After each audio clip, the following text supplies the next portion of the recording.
America is a mixed bag of many types of regions, cities, and areas that experience highs and lows. However, there are several regions of America that once had great importance that don't so much anymore, due to a combination of economic changes, population loss, or geographical restriction. And due to this and other factors, they really have become somewhat forgotten in the shuffle.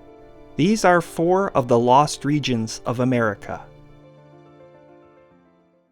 First, we have Central Appalachia, more specifically the area of western West Virginia and eastern Kentucky. While it is safe to say that nearly all of Appalachia has suffered heavily economically, these areas in particular are some of the most isolated, hard-hit, and poorest in the entire United States. While they don't consist of any major populated cities, the area rose and fell heavily with coal. In many small towns in this area, the coal companies were so powerful that they essentially owned the towns. In what were known as company towns, the coal companies essentially owned everything within them, from housing to stores. Often even currency was controlled in the form of scrip, which was currency and pay that could be only used at company businesses. This no doubt made new business growth and investment difficult, as this system would run as late as the 1950s in this region.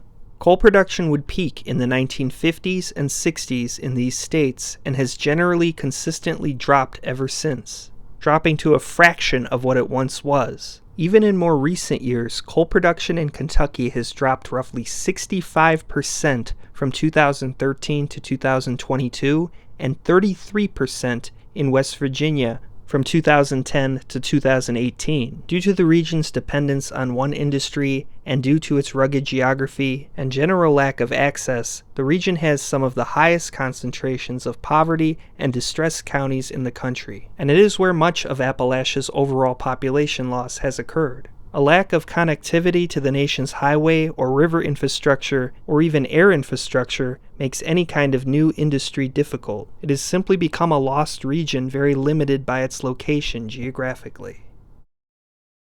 Next, we have the lower Mississippi River region, more specifically from Cairo, Illinois to the Mississippi Delta. This region would benefit heavily from river traffic, as shipping was heavily dependent on it early on in the 1700s up until as late as the early 1900s. While still important even through today, this region's greatest asset can and has been one of its greatest liabilities as well, as the Mississippi River, despite much effort, has never had its flooding truly controlled, while other methods of shipping, be it air, freeway, or rail, have much more predictability. In addition, much of the exports produced in this region are agricultural or farming related, which are not particularly high profit. In fact, cotton, a major export of the region, has cratered roughly 80% in U.S. production since the turn of the century. Factors like these are no doubt reason that this has become one of the poorest regions in the United States, and one that struggles in population. Cities such as New Orleans, Vicksburg, Jackson, and Memphis have all had population loss, and given the region's limited abilities in exports, it is unlikely that it will see major growth in the near future.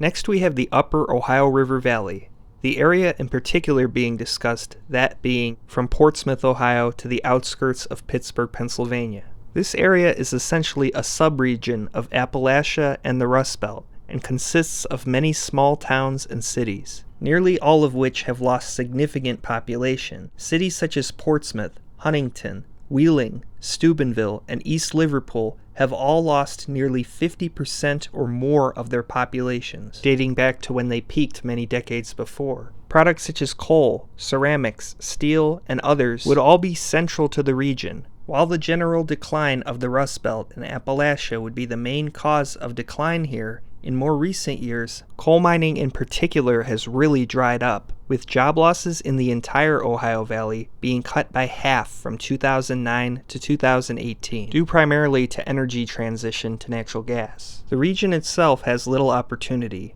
though billions have been invested recently in the Shell petrochemical plant, which is located in the western Pennsylvania part of the Ohio Valley, though it remains to be seen how successful this $14 billion project actually becomes.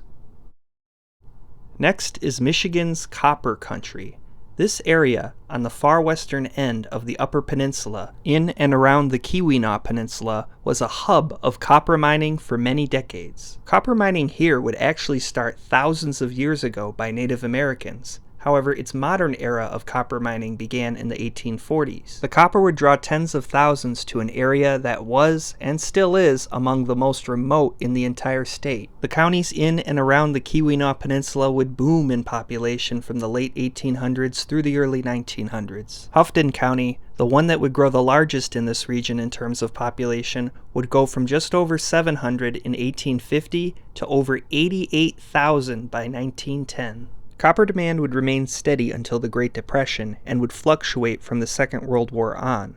Population would peak in most of these areas in the early decades of the 20th century and would drop a lot afterward. By the late 1960s, an incredible amount of copper had been extracted from the area, to the tune of 10.5 billion pounds. But by then, the easy copper had been mined. Copper mining in the region had become increasingly financially untenable from the Great Depression on, and by 1997, the last copper mine in the region closed. Today, the region is dotted with ghost towns, abandoned mines, and reminders of this area's once prosperous past. In recent years, there have been efforts to have new mining here due to electric vehicle demand for copper. However, this is still up in the air. Be it due to change in resources or change in the nature of a given industry, certain regions rise and fall with them, and regardless of past prosperity, it guarantees nothing for a given region's economic future. Thank you for watching.